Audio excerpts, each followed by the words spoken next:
This is John Pluta, Millersville, Georgia, Georgia Bees. I just got home and this is my little honey store in front of my house. This is gonna be I'm gonna show you how I capture a kind of an odd swarm. I normally don't fool around with swarms, but because this one's right above my honey house, I've been wanting to put a little observation hive in my window.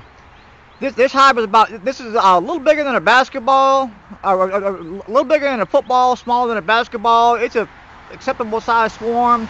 The problem is it's 30 feet in the air, out of the reach of this 24-foot ladder. I'm going to show you one little oddball thing that I do when I do want to catch a swarm.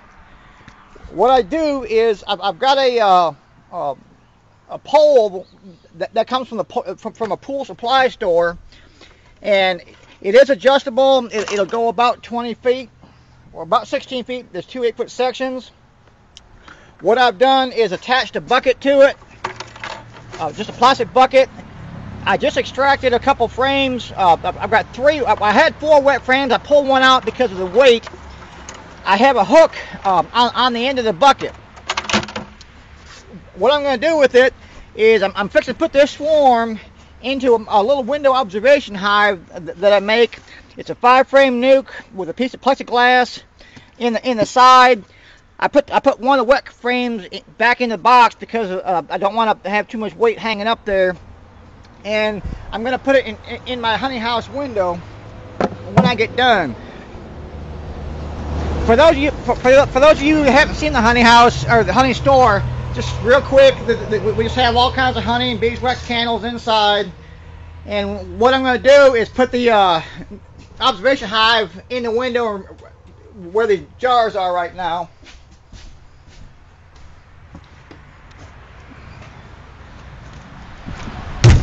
The goal is to climb up the ladder with this pole, shake the bees into the wet combs. You can use dry combs, but when I'm doing this here, what I want to do is have a lot of bees get sticky immediately, and they're also drawn to the honey. Then what I'll do is this heavy metal hook just a piece of heavy gauge metal that's bent over. I'm gonna hook that on to the branch right above, right where the swarm's at, and just leave it hanging there with the pole. Let the bees congregate there until late in their day, and then bring it down later. And another thing for safety, what I've done is this is a 24-foot ladder, and I back my truck up against it just so that it won't kick out. It won't kick out when you're up there. I'm hoping this works just fine.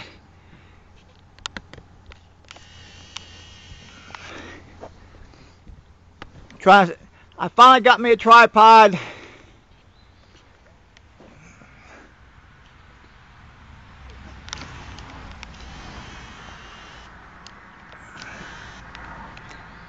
What I'll be doing is going up and just shaking the pushing the bucket up against a swarm and doing a few quick shakes to hopefully the queen will fall into the bucket.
hopefully the queen's gone in the bucket. If not, I'll just go back and shake the branch occasionally throughout the day. When the bees basically calm down, they'll be in the bucket later in the day.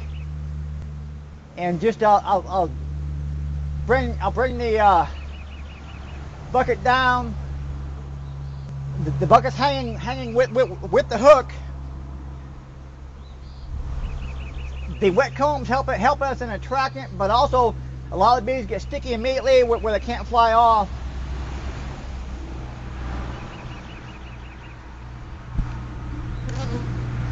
This works when swarms are just out of reach. No swarm is worth risking your life for going up. You don't want to be shooting them out of trees like some people say they do with rifles and shotguns.